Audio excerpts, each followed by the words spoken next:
The tarot and the formula of the Tetragrammaton.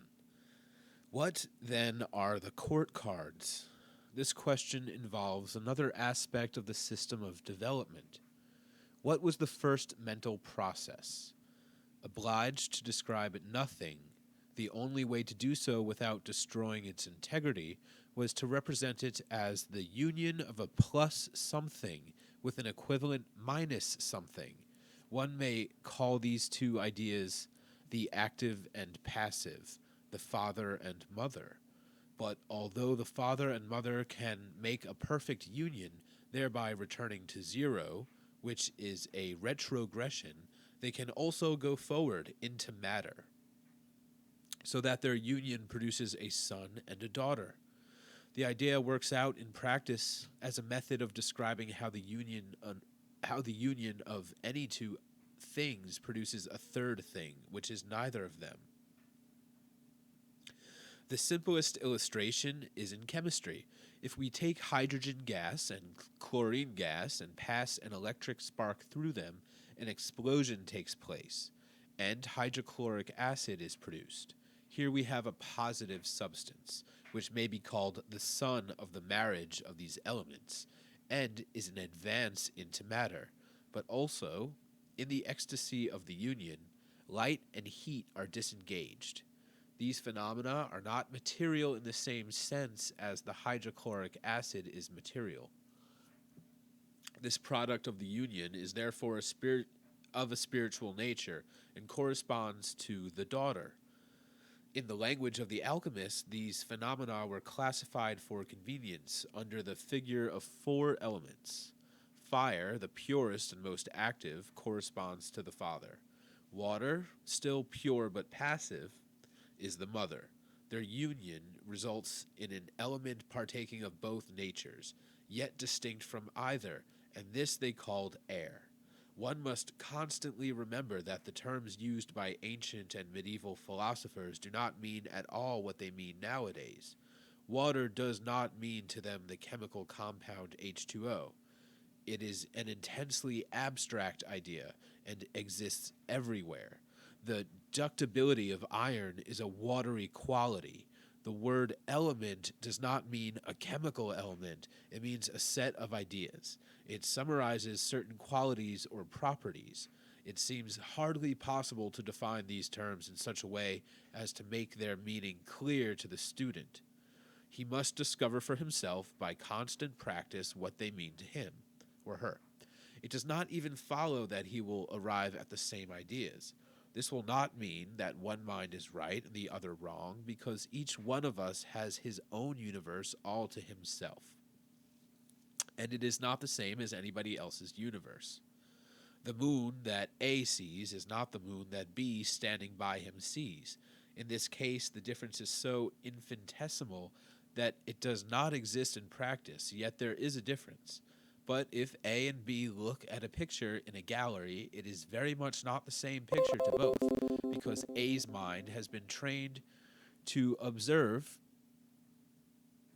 Turn off my desktop sound as not to disturb the reading. The last video had a bunch of desktop noises. It was really annoying. Where was I? Okay. But if A and B look at a picture in a gallery, it's very much not the same picture to both, because A's mind has been trained to observe it by his experience of thousands of other pictures. B has probably seen an entirely different set of pictures. Their experience will coincide only in the matter of a few well-known pictures. Besides this, their minds are essentially different in many other ways. So, if A dislikes Van Gogh, B pities him. If C admires Bouguereau, D shrugs his shoulders. There is no right or wrong about any matter whatsoever. Here's a note from earlier talking about the ductility of iron as a watery quality, and the note says, its magnetic virtue similarly is fiery, its conductivity airy, and its weight and hardness earthy. Yet weight is but a function of the curvature of space-time continuum. Earth is the throne of spirit. basically just describing how something like iron, for example, has qualities of all the elements. It can be watery, fiery, airy, or earthy, depending on what quality of the iron we're talking about. Continuing, this is true even in matters of the strictest science. The scientific description of an object is universally true, and yet it is not completely true for any single observer. The phenomenon called the daughter is ambiguous. It has been explained above as the spiritual ingredient in the result of the marriage of the father and the mother, but this is only one interpretation. Moving on, the tarot and the elements. The ancients conceived of fire, water, and air as pure elements. They connected with the three qualities of being, knowledge, and bliss previously mentioned. Those were steps going backwards, 9, 8, and 7 in the Naples arrangement, corresponding to 9, 8, and 7th Sephiroth in the Tree of Life in Kabbalah. They also correspond with what the Hindus called the three gunas sattvas, rajas, and tamas, which may be translated roughly as calm, activity, and slothful darkness. The alchemists had three similar principles of energy, which all existing phenomena are composed, sulfur, mercury, and salt. This sulfur is activity, energy, desire, like fire. Mercury is fluidity, intelligence, and the power of transmission. Salt is the vehicle of these two forms of energy, but itself possesses qualities which react on them. The student must keep in mind all these tripartite classifications. In some cases, one set will be more useful than others. For the moment, concentrate on the fire, water, air series. These elements are represented in the Hebrew alphabet by the letters Shin, Mem, and Aleph. Shin is fire, Mem is water, Aleph is air, by the way. The Kabbalists call them the three mother letters. In this particular group, the three elements concerned are completely spiritual forms of energy, of pure energy. They can only manifest in sensible experience by impinging upon the senses, crystallizing out in a fourth element, which they call earth. So earth is the material, but it's the... I'm just going to go back and read a bit here. Right? They can only manifest in sensible experience as earth. Okay. So we sense all the elements when they culminate into earth, the daughter element. Represented by the last letter of the alphabet, tau, or tav, this, then, is another quite different interpretation of the idea of the daughter, which is here considered as a pendant to the triangle. It is the number 10 suspended from the 7, 8, 9 in the diagram. And what he's talking about there, if you take a good look at the Kabbalistic Tree of Life, you'll see that the lowest triangle, essentially, on the tree, pointing down, is composed of those three, the 7, 8, and 9. And the last one, 10, is kind of a pendant that hangs below the rest. It's the culmination.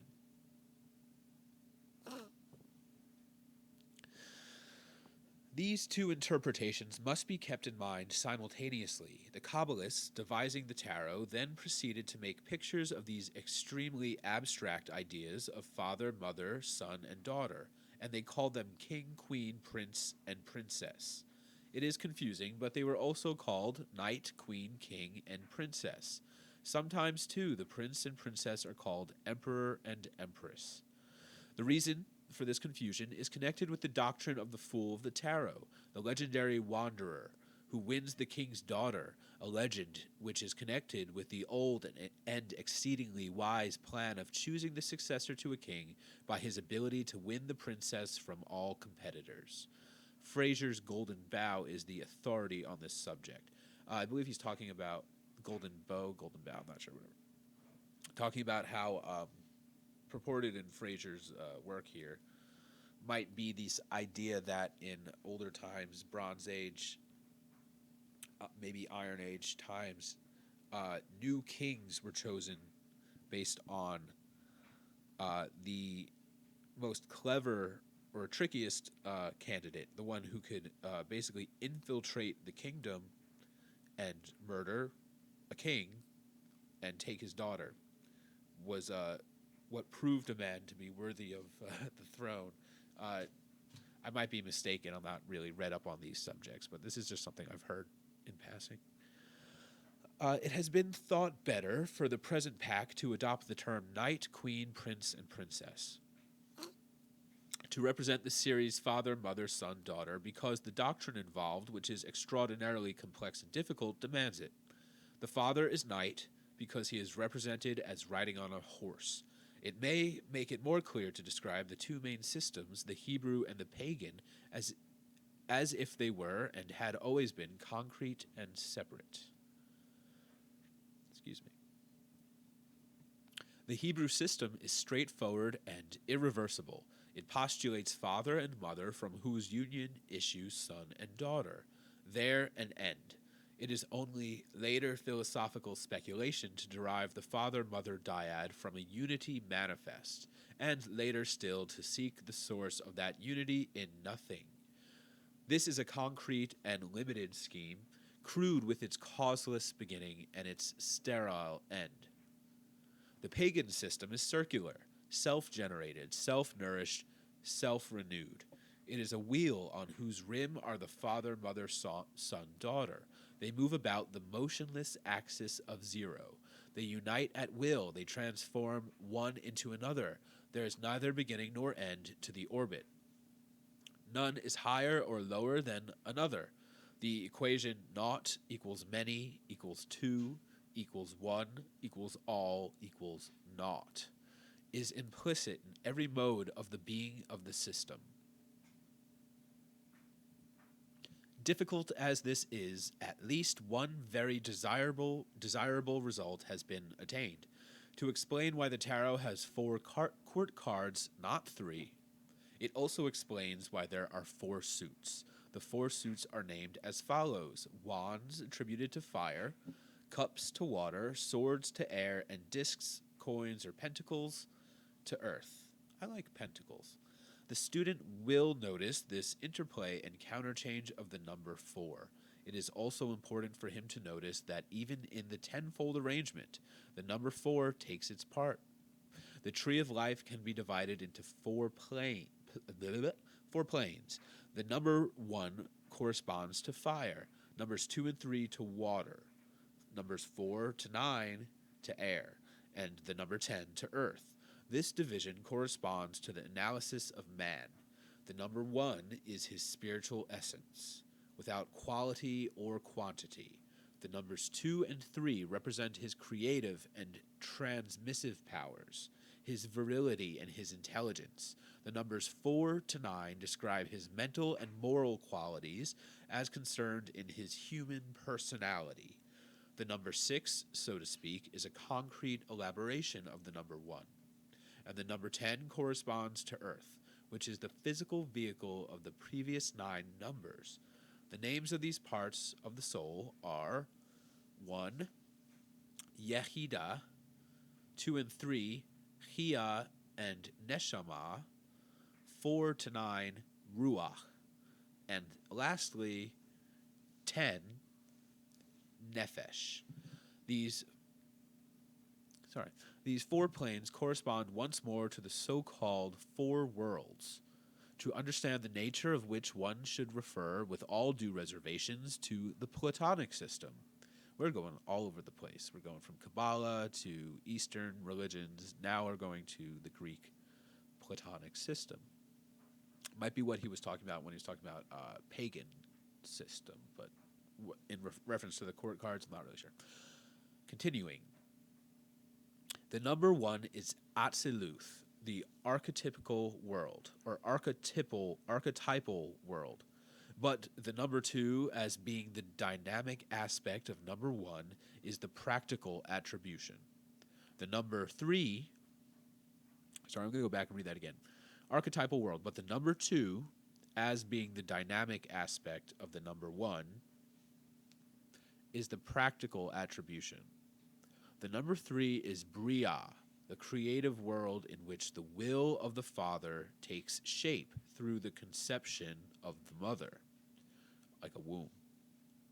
Just as the spermatozoon, by fertilizing the ovum, makes possible the production of an image of its parents. The numbers 4 to 9 include Yetzirah, the formative world, in which an intellectual image, an appreciable form of the idea, is produced.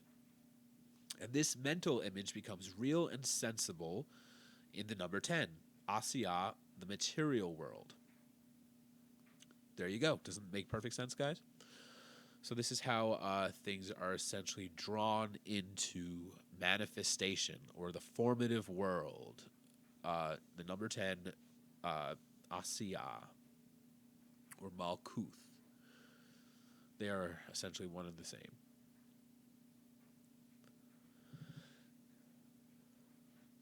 It is by going through all these confusing and sometimes seemingly contradictory attributions with unwearying patience and persistent energy that one comes at the end to a lucid understanding, to an understanding which is infinitely clearer than any intellectual interpretation could possibly be. This is a fundamental exercise in the way to initiation. If one were a shallow rationalist, it would be quite easy to pick holes in all these attributions and semi-philosophical hypotheses, or near hypotheses, but it is also quite simple to prove by mathematics that it is impossible to hit a golf ball. Hitherto, the main theme of this essay has been the Tree of Life, in its essence the Sephiroth. It is now proper to consider the relations of the Sephiroth with each other. See diagram on page 268. Let's just check it out real quick and see what's up on 268. Did not remember what page I was on there. I don't think these pages correspond. Let's see where we're at when we get up here. We're only at 260, so we want to go probably towards the end here. What page was this?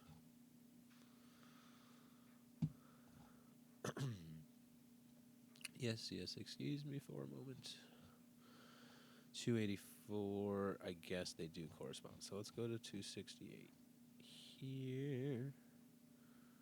I'm singing to you guys now. No, now we're seeing cards. Okay, so that's going to be more difficult to find than I imagined. Let's just go back to our reading.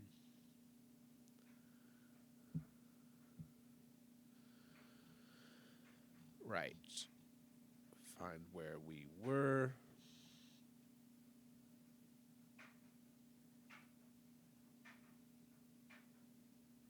Oh, you are so patient. I see.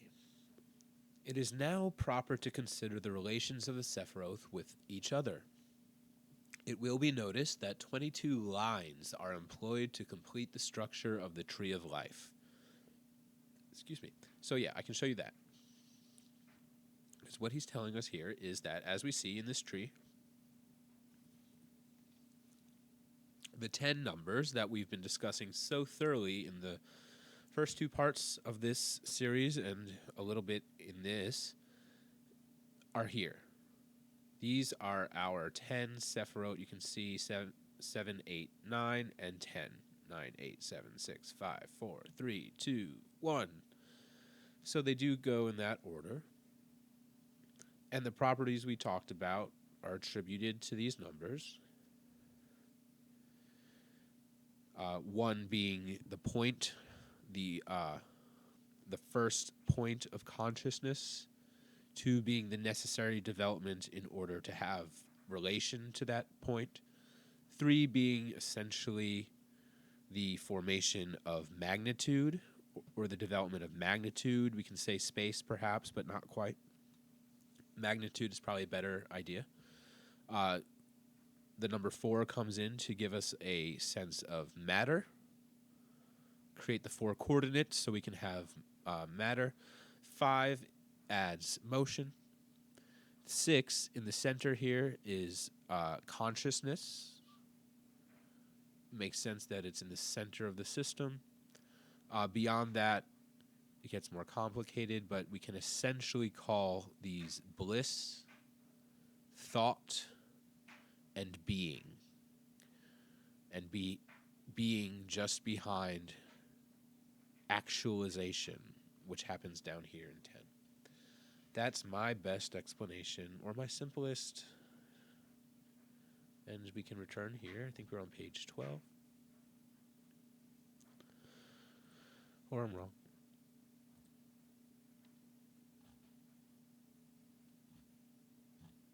Of course I lost my spot again. Okay.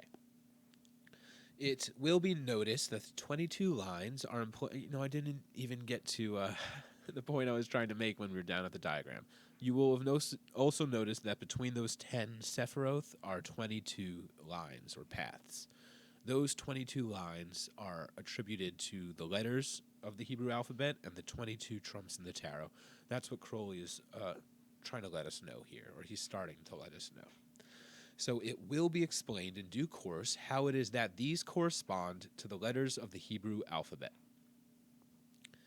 And why not? We have all the time in the world. Let's go back one more time.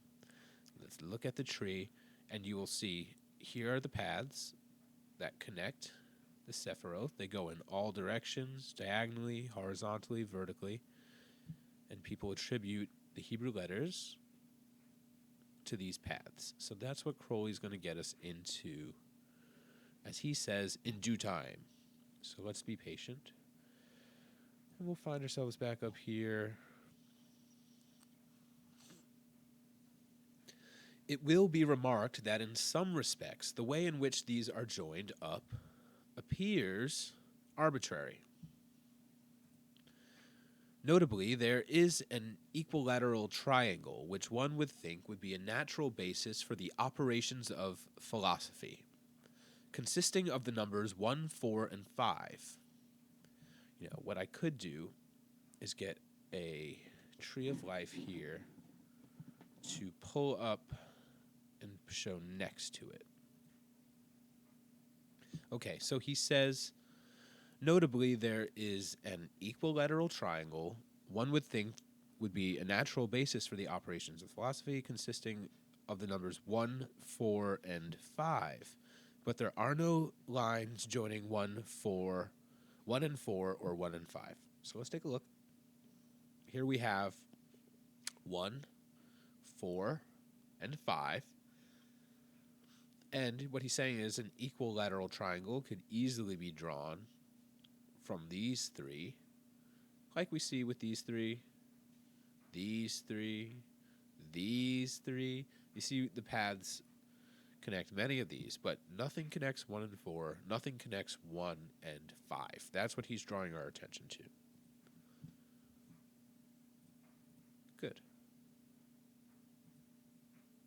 This is not an accident, says Crowley. Nowhere in the figure is there an erect equilateral triangle, although there are 3 equilateral triangles with the apex downwards. Let's take a look at that. So, as we can see, he says there are 3 equilateral triangles with their apexes downwards. He's probably talking about the 7, 10, 8, the 2, 6, 3. I would assume that these shorter triangles are equilateral as well. I guess not technically. So we can observe the 3. He says there's 3. Let's find them. I'll take your word for it, Crowley.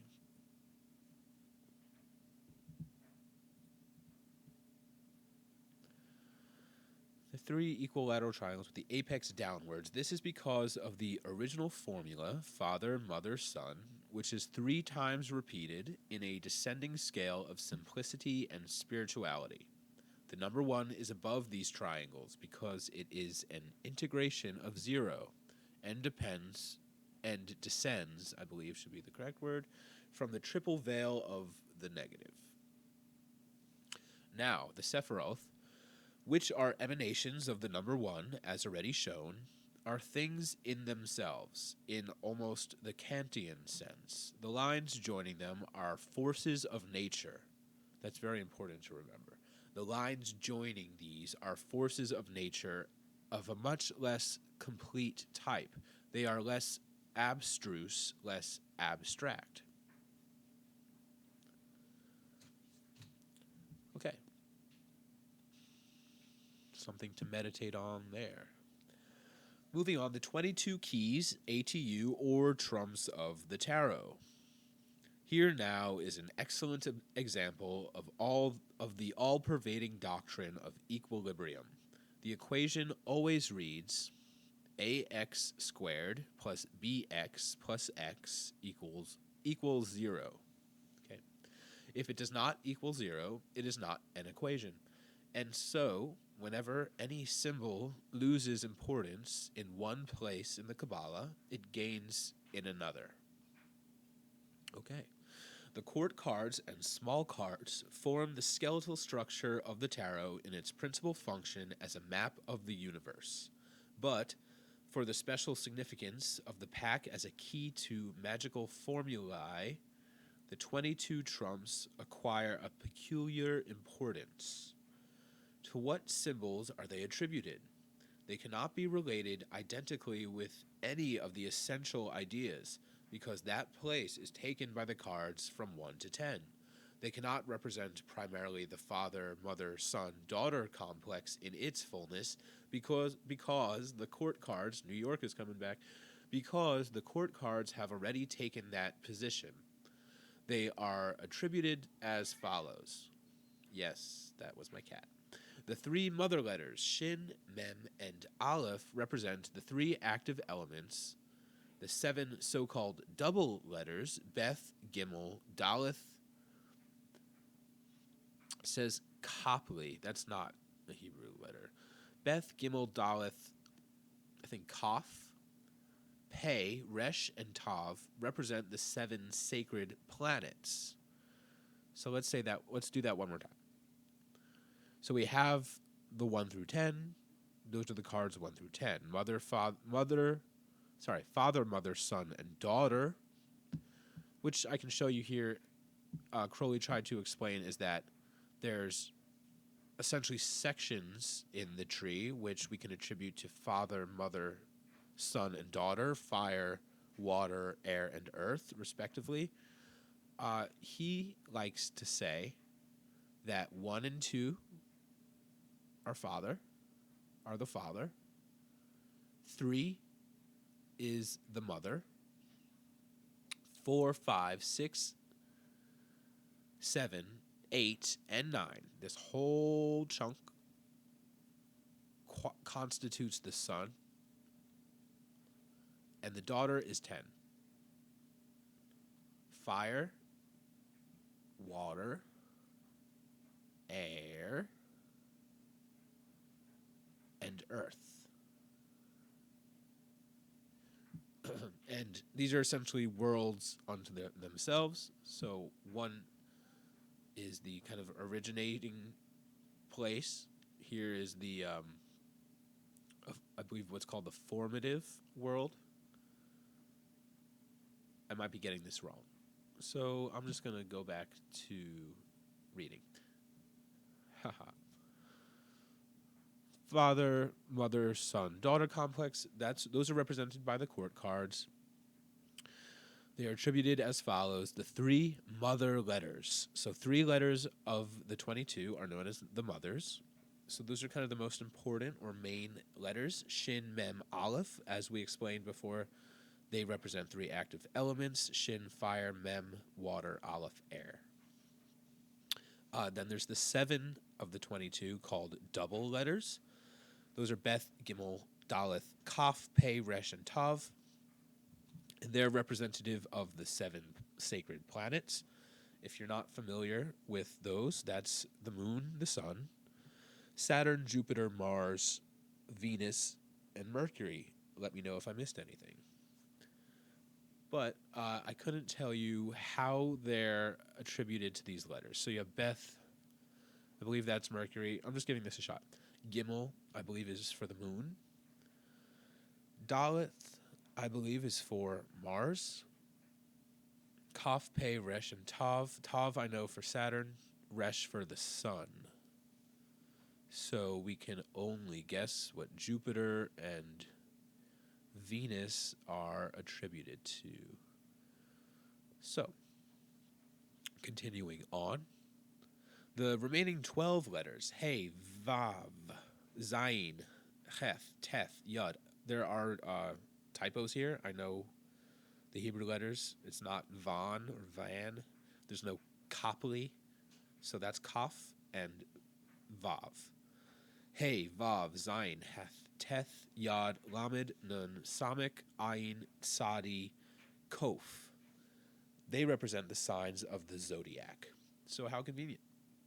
We have 3 letters distinguished in the alphabet, so we can attribute them to the 3 main elements, minus Earth, which is the 4th. We have a group of 7, so we can attribute them to the 7 planets, and a final group of 12, which can be conveniently attributed to the 12 zodiac signs. There is a slight clotting or overlapping in this arrangement. The letter Shin has to do duty for both fire and spirit. Okay, I can understand that. In very much the same way as the number 2 partakes of the nature of the number 1, and the letter Tav represents both Saturn and the element of Earth. Okay, in these difficulties there is a doctrine, but one cannot dismiss these 22 letters thus casually.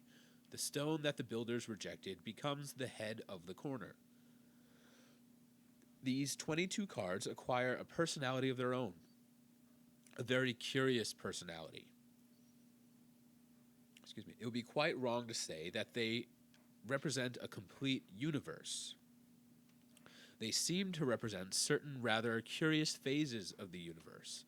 They do not seem essential factors in the structure of the universe. They change from time to time in their relation to current events. A glance at the list of their titles seems to show no longer the strictly philosophical and scientific spirit of austere classification that is found in the other cards. There leaps at us the language of the artist. These names are the Fool, the Juggler, the High Priestess, the Empress, the Emperor, the Hierophant, the Lovers, the Chariot, Lust, the Wheel of Fortune, Adjustment, the Hanged Man, Death, Art, the Devil, the House of God, the Star, the Moon, the Sun, the Aeon, the Universe. Obviously, these are not plain, straightforward, symbolic representations of the signs, elements, and planets concerned. Obviously, these are not plain, straightforward, symbolic representations of the signs, elements, and planets concerned. They are rather hieroglyphs of peculiar mysteries connected with each. One may begin to suspect that the tarot is not a mere straightforward representation of the universe in the impersonal way of the system of the Yi Ching. The tarot is beginning to look like propaganda. It is as if the secret chiefs of the Great Order, which is the guardian of the destinies of the human race, had wished to put forward certain particular aspects of the universe, to establish certain especial doctrines, to declare certain modes of working proper to the existing political situations. They differ somewhat as a literary composition differs from a dictionary. It has been very unfortunate, but quite unavoidable, to be obliged to go so far into argument, and that this argument has involved so many digressions as a preliminary to a straightforward description of the pack. Wow. It may make it simpler to proceed to summarize the above statements. Here is a simple statement of the plan of the Tree of Life. The numbers, or the things in themselves, are 10 successive emanations from the triple veil of the negative. The small cards, numbered 1 to 10, correspond to the Sephiroth. These cards are shown in fourfold form, because they are not the pure abstract numbers, but particular symbols of those numbers in the universe of manifestation, which is, for convenience, classified under the figure of 4 elements. Don't you see? So basically saying these numbered cards in the tarot are not to be taken as direct representatives of the essential decimal system of the tree, but more like particular, as he says, I'll quote him, particular symbols of those numbers in the universe of manifestation, all the way down into that. So these are existing here in the real world in that 10th Sephiroth. So they are not to be taken as the pure numbers, but they're here in this world of manifestation, and for convenience, they're classified under the 4 elements, which only makes sense. The court cards represent the elements themselves, each element divided into 4 sub-elements. For convenience, here follows a list of these cards. Knight of Wands, Fire of Fire. Okay, so what he's saying is the knights within their element are the fiery element. And though the wands, which represent the element of fire, the Knight of Wands represents the fire of fire, the fieriest aspect of fire. And when I say fire, I don't mean actual physical fire, I mean abstract, spiritual, or ethereal fire. The queen, in any suit, represents the watery aspect, but in the suit of wands, the Queen of Wands is the water of fire, or the watery aspect of fire. And just to make that simpler for the listeners, we can imagine, say, a flickering flame or a fire burning on a campfire burning. We can attribute watery aspects to fire in the way that it flows, in the way that it has watery movement. The heat of the fire would be its fiery element, right? The smoke, we could say, is the airy element. So even something like fire itself, I'm talking about physical fire, can have watery elements. So that's kind of what we're getting into here. So the Queen of Wands represents water of fire. Prince of Wands is the air of fire, and the princess, the earth of fire.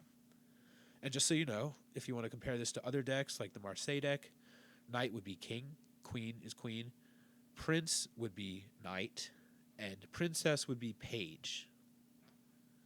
But he does it differently, so he uses knights, queens, princes, and princesses, sons and daughters.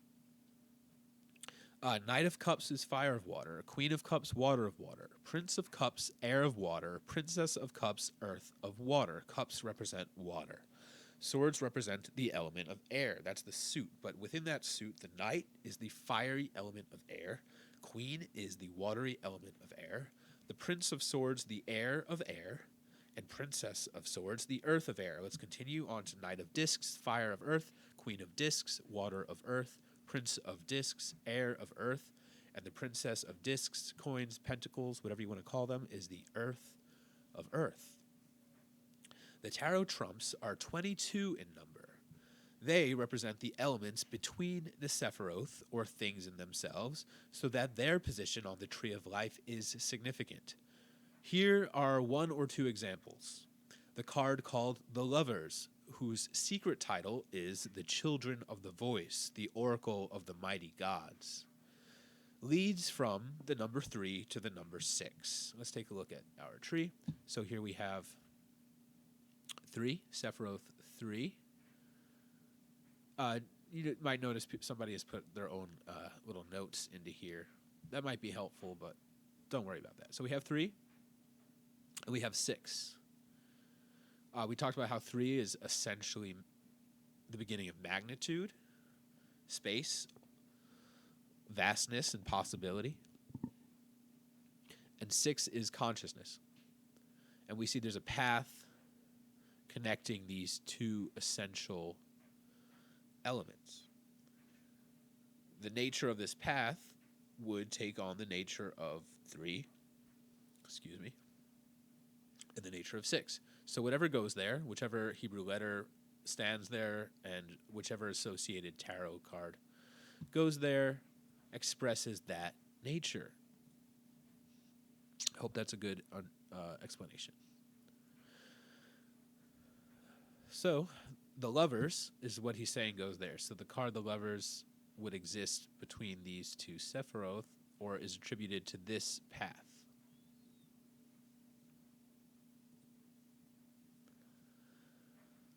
The number 6 is the human personality of man. The number 3 is his spiritual intuition. Interesting. Therefore, it is natural and significant that the influence of the 3 upon the 6 is that of the intuitional or inspirational voice. So you can imagine 6 is where kind of sits the consciousness of a person, and 3 above that consciousness, right? 6 descended down from here, is a more basic principle in what he's describing as spiritual intuition. So the path from 3 to 6 is essentially 3's spiritual intuition condescending down onto 6's consciousness. It is the illumination of the mind and the heart by the Great Mother. Great Mother is the 3. Consider again the card joining the number 1 to the number 6. This card is called the High Priestess. So let's look here. Here's 1. Here's 6. Here's the path that connects them. The High Priestess card, he says, would sit along this path, which is the source of unity, condescending down onto consciousness. So let's see what he says about that. Card is called the High Priestess. It is attributed to the moon. The card represents the heavenly Isis.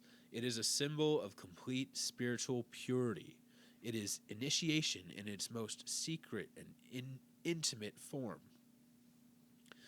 I'm probably saying this because this path is literally connecting the consciousness of a person directly to the source, the Godhead, essentially, the purest beginning of positive manifestation. Sorry if this is getting a little too ethereal or metaphysical or spiritual or whatever you want to call it. Hard to understand. But, as we were saying, it is a symbol of the complete spiritual purity. It is an initiation in the most secret and intimate form, descending upon the human consciousness, that's 6, from the ultimate divine consciousness, that's 1. Looked at from below, it is the pure and unwavering aspiration of the man, 6, to the Godhead, 1, his source. It will be proper to enter more fully into these matters when dealing separately with the cards in turn. Okay, we understanding here? From the foregoing, it will be clear that the tarot illustrates, first of all, the tree of life in its universal aspect, and secondly, the particular comment illustrating that phase of the tree of life, which is of peculiar interest to those persons charged with the guardianship of the human race at the particular moment of the production of any given authorized pack. Thanks, cat. Hold on. That was my cat knocking down my backdrop. So where was I? I'll just go to the back to this paragraph. From the foregoing, it will be clear that the tarot illustrates, first of all, the tree of life in its universal aspect, and secondly, the particular comment illustrating that phase of the tree of life, which is of peculiar interest to those persons charged with the guardianship of the human race at the particular moment of the production of any given authorized pack. It is therefore proper for those guardians to modify the aspect of the pack when it seems to them good to do so. The traditional pack has itself been subjected to numerous modifications, adopted for convenience. For instance, the emperor and the empress in the medieval packs were referred quite definitely to the Holy Roman Emperor and his consort. The card originally called the Hierophant, representing Osiris, as is shown by the shape of the tiara, became in the Renaissance period the Pope. The High Priestess came to be called Pope Joan, representing a certain symbolic legend which circulated among initiates and became vulgarized in the fable of a female pope. More important still, the angel, or the Last Judgment, which he calls the Aeon, I believe, represented the destruction of the world by fire. Its hieroglyph is, in a way, prophetic, for when the world was destroyed by fire on the 21st of March, 1904, one's attention was inevitably called to the similarity of this card to the Stele of Revealing. I believe he is talking about the writing of the Book of the Law. This being the beginning of the new Aeon, it has seemed more fitting to show the beginning of the Aeon for all that is known about the next Aeon, due in 2,000 years' time, is that its symbol is the double-wanded one. But the new Aeon has produced such fantastic changes in the settled order of things that it would be evidently absurd to attempt to carry on the outworn traditions. The rituals of the old time are black.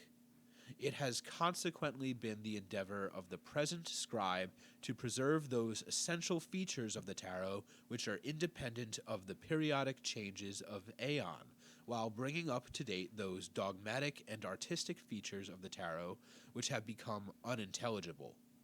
The art of progress is to keep intact the eternal, yet to adopt an avant-garde, perhaps in some cases almost revolutionary position, yet to adopt an advanced guard, perhaps in some cases almost revolutionary position in respect of such accidents as are subjects to the empire of time.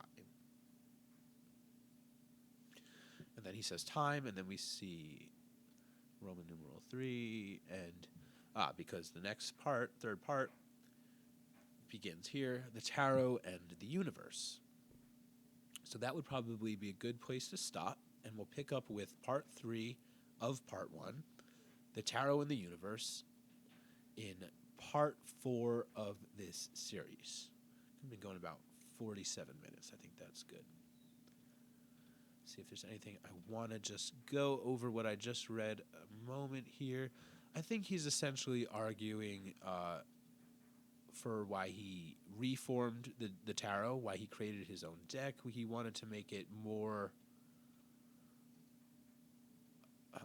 associable with Kabbalah, or just make the associations between the elements of Kabbalah and the tarot that he explained, which are the numbers 1 through 10, the court cards being the father, mother, son, daughter complex, and the trump cards representing the 22 paths on the tree. In order to make that all much clearer and align more properly, he had to redesign the tarot deck. Essentially what he's arguing. He went through many changes in the Middle Ages, and he feels that because he was in the middle of what he believed was a new Aeon, the Aeon of Horus, it would be appropriate to have a tarot deck for that Aeon. So that's what he designed. Thank you for listening to the third part of this series. I'm eager to move forward on to part 4, where we're going to begin with the tarot and the universe. Thanks for watching.